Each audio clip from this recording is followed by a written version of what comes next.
Hello student, आज मैं आप लोगों के लिए विषय हिंदी का जो नई किताब लगी हुई है कई जिलों में, आलू व्रत, जिसके राइटर गुलाब खंडेलवाल जी हैं, उसका वीडियो लेकर मैं आई हूँ। अभी आलू व्रत जो किताब है, जैसे कि मैंने त्यागपति फिनिश किया हुआ है, अभी 3 वीडियोस उसकी बनाई थी मैंने, और त्यागपति जिन जिलों में लगी हुई थी उन बच्चों को जिला मैंने नोट किया हुआ है, उन बच्चों को जो त्यागपति बुक है वो पढ़नी है। अब आज दूसरे डिस्ट्रिक्ट में जो किताब लगी हुई है आलू व्रत, इसको लिखा किसने है? गुलाब खंडेलवाल जी ने। ये आलू व्रत किताब इलाहाबाद, अलीगढ़, सहारनपुर, फर्रुखाबाद, मैनपुरी, मिर्ज़ापुर और सीतापुर जिलों के लिए ये किताब लगी हुई है।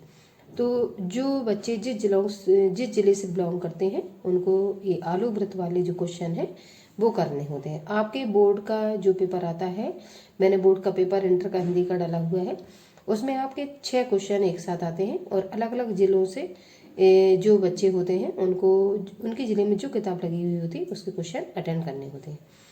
अब देखिए, आलू व्रत में आप लोगों को जानकारी होगी, आलू व्रत में जो गांधी जी का जीवन परिचय है या गांधी जी के जीवन के बारे में जितने भी उन्होंने संघर्ष किए हैं या जितने भी उन्होंने आंदोलन वगैरह किए हैं उनके ऊपर पूरी चर्चा की गई है। तो शुरुआत से लेके जहाँ गांधी जी का जन्म हुआ है, कैसे उनकी कस्तूरबा गांधी से विवाह होता है, वो विदेश कब जाते हैं, अपनी स्टडी कहाँ पूरी करते हैं, कब वापस आते हैं, कौन कौन से उन्होंने आपके जो आंदोलन है वो चलाए हुए, उसका सारा आपको जो वृत्तांत है वो इसमें वर्णन करना है। तो आलोक व्रत जो लिखा गया है वो गांधी जी के ऊपर लिखा गया है। आइए टॉपिक पर आते हैं, किस तरीके से प्रश्न आपको बोर्ड में आता है। आलोक व्रत का कथासार अपने शब्दों में लिखिए। 16 और 14 में प्रश्न पूछा गया था। दूसरा प्रश्न अथवा करके मैंने लिया है, आलोक व्रत के आधार पर वर्ष 1942 की जनक्रांति का 100 उदाहरण वर्णन कीजिए। ये प्रश्न इंपॉर्टेंट है। 14, 13, 11, 10, 9, 8 और ये 13 मैं दोबारा लिख दिए, तो एक ही आप याद रखिए 13। इतने सामने ये प्रश्न आपका रिपीट हुआ है। अब जो गांधी जी का आलोक व्रत ये बुक लगी हुई है, ये 8 सर्गों में आपकी डिवाइडेशन इसका किया गया है। तो आपके 8 सर्गों में से कोई भी सर्ग आपका पेपर में पूछा जा सकता है। तो जो 8 सर्ग है उनको आप अलग अलग क्वेश्चन मानकर तैयार करेंगे। जैसे मैंने पहला आपका जो सर्ग लिखवा है तो वो एक प्रश्न आपका हुआ, दूसरा तो दूसरा प्रश्न। इस तरीके से मैंने 8 सर्ग आप लोगों के लिए तैयार किए हैं। तो 8 सर्ग से आपके अलग अलग प्रश्न बनते हैं। लेकिन आप लोग क्रम से अगर पूरा कथावस्तु जो है वो पढ़ लेंगे तो आपको समझ में आ जाएगा किस तरीके से कौन सा इसके बाद टॉपिक हुआ तैयार, इसके बाद कौन सा टॉपिक तैयार हुआ। इस तरीके से आप क्रम से अगर पढ़ेंगे तो 8 सर्ग आपको इजीली तैयार हो जाएंगे। अब देखिए, जब भी हम कुछ भी नया लिखने की शुरुआत जब करते हैं तो सबसे पहले जो राइटर होते हैं उनका नाम लिखते हैं। जैसे कि मैंने लिखा हुआ है आलोक व्रत आंसर में, आलोक व्रत खंडकाव्य की रचना गुलाब खंडेलवाल द्वारा की गई है। तो जो गुलाब खंडेलवाल जी हैं उन्होंने आलोक व्रत जो खंडकाव्य की रचना है वो की है। तो इसको मैंने लिख के अंडरलाइन दे दी। ऐसे ही आप लोग एग्जाम में इसको अंडरलाइन देंगे। आगे देखिए, इस खंडकाव्य की कथा युग पुरुष महात्मा गांधी के जीवन पर आधारित है, जैसा कि मैं आपसे चर्चा कर चुकी हूँ। और ये 5 नंबर का प्रश्न आपका बोर्ड में हर साल पूछा जाता है। ये फिक्स प्रश्न रहता है आपका जिले से, और 5 नंबर की स्कोरिंग करने वाले सिंपल प्रश्न रहता है। तो जो बच्चे इसको अपनी कॉपी में नोट डाउन करते जाएंगे, जो भी मैं पढ़ा रही हूँ, मैं नंबर डिवाइडेशन के अनुसार आप लोगों की वीडियो बना रही हूँ और नंबर डिवाइडेशन के अनुसार ही मैं कोर्स आप लोगों का फिनिश करवाऊंगी। जो 2025 में बच्चे पेपर देंगे वो अगर अभी से अपना नोट्स बनाना तैयार कर देंगे तो उन्हें एंड टाइम पे परेशानी नहीं होगी और उन्हें आसानी रहेगी। तो देखिए, युग पुरुष महात्मा गांधी के जीवन पर आधारित है ये, और इसकी कथा वस्तु निम्न प्रकार है। ठीक है, तो कथा वस्तु जो 8 सर्गों में विभक्त है उसको मैं क्रम से आप लोगों को पढ़ाऊंगी और सिंपल भाषा में समझाने का प्रयास करूंगी, जिससे इजीली आपको वो वीडियो देखते टाइम तैयार हो जाए। इसकी कथा वस्तु निम्न प्रकार है, मैंने इस तरीके से निशान लगाया, इसका मतलब है कि नीचे इसका ठीक है डिस्क्रिप्शन दे रही हूँ। प्रथम सर्ग, ये प्रश्न आपका यूपी बोर्ड 12 और 11 में पूछा गया था। प्रथम सर्ग का वर्णन विस्तार से कीजिए आलोक व्रत के जो खंडकाव्य लगा हुआ है उसकी। तो प्रथम सर्ग में क्या हेडिंग लेंगे हम? भारत का स्वर्णिम अतीत। ठीक है, अब स्वर्णिम अतीत में महात्मा गांधी के जन्म से शुरू करेंगे। 1869 ईस्वी में महात्मा गांधी का जन्म पोरबंदर नामक स्थान पर हुआ था। गांधी जी ने अपने साहस और शक्ति से शासन के क्रूर अत्याचारों और दमनात्मक कार्यों से पीड़ित जनता को शक्ति प्रदान की थी। ये आपका प्रथम सर्ग हो गया, जब गांधी जी का जन्म हुआ था और उन्होंने क्या करने का प्रयास किया था, क्यों हम उन्हें स्मरण कर रहे हैं, तो ये मैंने आपका प्रथम सर्ग लिखा छोटा सा। फिर द्वितीय सर्ग देखिए, द्वितीय सर्ग आपका 2012 में पूछा गया था बोर्ड में, तो आप इनको क्वेश्चन मानेंगे। ये पहला क्वेश्चन हो गया आपका, ये आ सकता है दूसरा क्वेश्चन, और ये आपका पहला क्वेश्चन। जितने भी सर्ग आपके डिवाइडेशन है इसका मतलब कि आपके 8 प्रश्न हुए। अगला देखिए, गांधी जी का द्वितीय सर्ग का नाम है गांधी जी का प्रारंभिक जीवन। युवा होने पर गांधी जी का विवाह कस्तूरबा के साथ हो गया। आगे, उच्च शिक्षा ग्रहण करने के लिए वह इंग्लैंड चले गए। गांधी जी की माता जी को यह डर सता रहा था कि उनका पुत्र विदेश में जाकर मांस मदिरा का सेवन न करने लगे। तो जो गांधी जी की माता जी थी उनको डर लग रहा था कहीं ये विदेश जाकर ये बिगड़ न जाए। आगे, अपनी शिक्षा समाप्त कर जब गांधी जी स्वदेश लौटे तो उन्हें ज्ञात हुआ कि उनकी माता जी उन्हें छोड़कर स्वर्ग सिधार गई हैं। यह सुनकर उन्हें अत्यधिक कष्ट हुआ। यहीं पे आपका द्वितीय सर्ग समाप्त हो जाता है। फिर तृतीय सर्ग आपका इम्पोर्टेंट है, गांधी जी का अफ्रीका प्रवास। ये 12, 16, 14 और 13 में ये प्रश्न आपका आया हुआ है।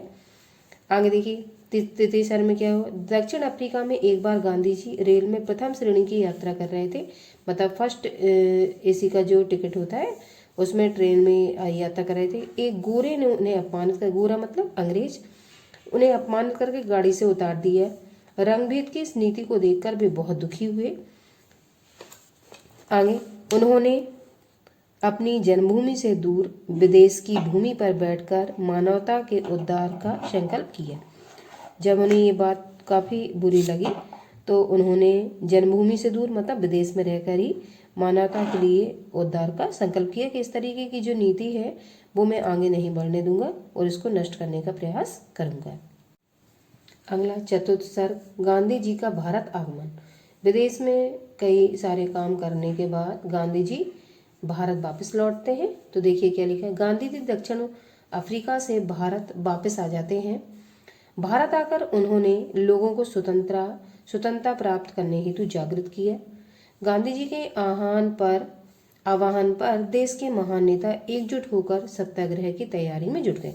तो सत्याग्रह जो आंदोलन था ये आपका इम्पोर्टेंट है, ठीक है। तो यहाँ से आप इसको अंडरलाइन दे सकते हैं, एकजुट होकर सत्याग्रह की तैयारी में जुट गए, ठीक है। तो पहला आंदोलन उन्होंने, जब चतुर्थ सर्ग में भारत वापस आते हैं तो कौन सा आंदोलन चलाया, सत्याग्रह। गांधी जी ने चंपारण में नील की खेती को लेकर उन्होंने एक आंदोलन चलाया जिसमें वे सफल रहे, ठीक है। अगला, मैंने ज़्यादा बहुत बड़ा चढ़ा कर लिखा, जितने शब्दों की आपको आवश्यकता रहती है मैंने उतने ही लिखने का प्रयास किया है और सिंपल भाषा मैंने ली हुई है। अगला पंचम सर्ग, इसका नाम है असहयोग आंदोलन। ये भी गांधी जी के द्वारा चलाया हुआ था और 2011 में ये प्रश्न आपका यूपी बोर्ड में पूछा गया था। आगे देखिए, गांधी जी के नेतृत्व में स्वाधीनता आंदोलन निरंतर बढ़ता गया। अंग्रेजों के ओजस्वी भाषण ने भारतीयों में स्फूर्ति भर दी, ठीक। तो ये आपका असहयोग आंदोलन ये पंचम सर्ग में है। तो आपको ये हेडिंग याद रखनी है कि पंचम सर्ग जब आप लिखोगे तो आपको हेडिंग डालनी पड़ेगी कि इसमें हुआ क्या था, ठीक है। अंग्रेजों की फूट डालो और शासन करो की नीति ने यत तत सांप्रदायिक दंगे करवा दिए। अंग्रेजों का जो मीन था वो था कि फूट डाल के हम शासन करेंगे। तो इस नीति ने क्या हुआ, यत तत का मतलब होता है यहाँ वहाँ, सांप्रदायिक दंगे करवा दिए। गांधी जी को बंदी बना लिया गया।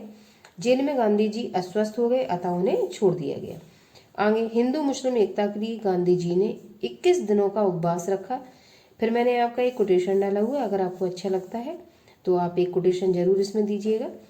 आत्मशुद्धि का यज्ञ कठिन यह है, पूरा होने को जब आया बापू ने 21 दिनों के अनशन का संकल्प सुनाया। कोई कठिन नहीं है, आप 2 बार अगर इसको इसी तरीके से पढ़ेंगे तो आपको तैयार हो जाएगा। फिर से देख लीजिए, आत्मशुद्धि का यज्ञ कठिन यह है, पूरा होने को जब आया बापू ने 21 दिनों के अनशन का संकल्प उठाया। ये आपका 5वां सर्ग था, इंपॉर्टेंट था, यूपी बोर्ड 11 में ये प्रश्न आपका पूछा गया था। आगे देखिए षष्ठ सर्ग, षष्ठ सर्ग का नाम है सत्याग्रह, नमक सत्याग्रह। ये आपका यूपी बोर्ड 11 में ये पूछा गया था। जितने भी प्रश्न आपके बोर्ड में आए मैंने अंडरलाइन को देकर सन डाला हुआ है। आगे, अंग्रेजों के द्वारा लगाए गए नमक कानून को तोड़ने के लिए गांधी जी ने समुद्र तट पर बसे डांडी मार्च आप लोगों ने सुना होगा, वो ये गांधी जी ने समुद्र तट पर बसे डांडी नामक स्थान तक की पैदल यात्रा 24 दिनों में पूरी की। तो जो आपका षष्ठम सर्ग उसमें क्या हुआ, अंग्रेजों द्वारा नमक पर जो कानून लगाया गया था उसको तोड़ने के लिए गांधी जी ने समुद्र तट पर बसे डांडी नामक स्थान, तो डांडी नामक स्थान के कारण उस आंदोलन का नाम डांडी पड़ गया। ठीक है, पैदल यात्रा कितने दिनों में की, 24 दिनों में। और कितने दिन उपवास रखा था उन्होंने, 21 दिन का, ये आप लोग याद रखेंगे जैसा कि मैंने आपको पीछे बताया हुआ है। पश्चात अंग्रेज शासकों ने गोलमेज सम्मेलन बुलाया गया जिसमें गांधी जी को भी बुलाया गया। ठीक है, तो गोलमेज सम्मेलन भी आपका किस में हुआ था, षष्ठम सर्ग में हुआ था। अब अगला देखेंगे सप्तम सर्ग, वर्ष 1942 की जन क्रांति, ये 2013 में आपका पूछा गया प्रश्न है।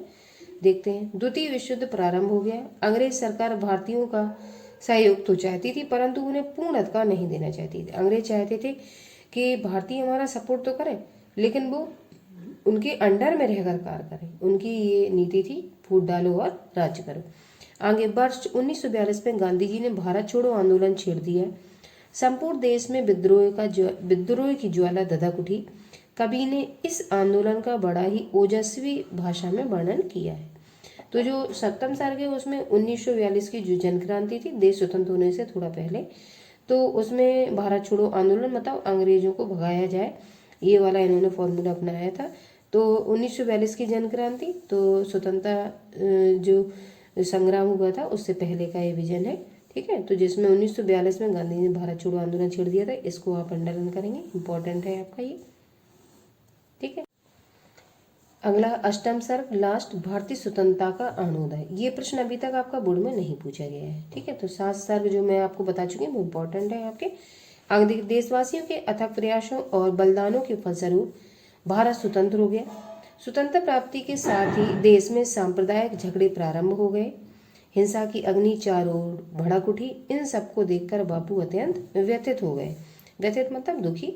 ठीक है, तो अष्टम सर्ग में आपका जो भारतीय स्वतंत्रता का अरुणोदय हुआ था या उदय हुआ था, उससे देशवासियों का अथक प्रयासों बलिदान के फलस्वरूप भारत स्वतंत्र हुआ था। इतना आसान नहीं था अंग्रेजों को भगाना यहाँ से, क्योंकि वो यहाँ पे पूर्णतया अपना विस्तार कर चुके थे। स्वतंत्रता प्राप्ति के साथ ही देश में सांप्रदायिक झगड़े आरंभ हो गए, सांप्रदायिक लोग आपस में ही लड़ने लगे, हिंसा की अग्नि चारों ओर भड़क उठी। इन सबको देखकर बापू अत्यंत व्यथित हुए। उन्होंने सोचा कि इतना सब मैंने देश को स्वतंत्र कराने के लिए किया, फिर ये लोग आपस में ही लड़ने लगे हैं, तो मैंने देश को स्वतंत्र कराकर शायद कोई अच्छा काम नहीं किया है, क्योंकि जब आपस में लोग लड़ते हैं तो हिंसा ज़्यादा घातक होती है। अब जो प्रश्न आपका इस साल आया था वो कौन सा प्रश्न आया था इस टॉपिक से, मैं आपको पेपर दिखाना चाहती हूँ। ये आपका पेपर है जिसमें आपको ये खंड गा दिख रहा होगा, ये वाला पोर्शन। इस खंडगा में आपका आलोक वृत्त खंडकाव्य के षष्ठ सर्ग नमक सत्याग्रह की कथा अपने शब्दों में लिखी। तो मैंने आपको आलोक वृत्त जो अभी पढ़ाया हुआ है, इसमें षष्ठम सर्ग नमक सत्याग्रह के जो नमक पे कर लगाया गया था उसको हटाने के लिए गांधी जी ने, ठीक है, पैदल यात्रा प्रारंभ की थी 24 दिनों की, वो मैंने आपको पढ़ाया हुआ है। तो देखिए आपका षष्ठम सर्ग ये आपको अपने शब्दों में लिखना था।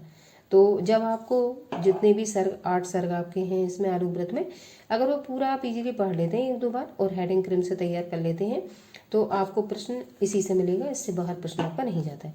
दूसरा प्रश्न आपका आलोक वृत्त खंडकाव्य के आधार पर गांधी जी का चरित्र चित्रण कीजिए, एक ही आया हुआ था, इसका सेकंड वीडियो में लेकर आऊंगी, उसमें गांधी जी का चरित्र चित्रण आप लोग करवाएंगे। तो इस तरीके से जो आलोक वृत्त खंडकाव्य की जो बुक आप लोगों के जिले में लगी हुई है, जो इस जिले को बिलोंग करते हैं, इस किताब जहाँ ये किताब चलती है, तो वो लोग इस तरीके से 2 प्रश्न आपके आए हुए हैं। तो मैं जो एक वीडियो आपको कंप्लीट करवा रही हूँ इससे आपका ये 5 नंबर का प्रश्न तैयार हो जाएगा। आई होप आप लोगों को समझ में आया होगा किस तरीके से मैंने आपको वीडियो बना के इन हेडिंग्स को कंप्लीट करने का प्रयास किया है। ये 5 नंबर का बहुत सिंपल प्रश्न होता है जिसको आप इजीली तैयार कर सकते हैं।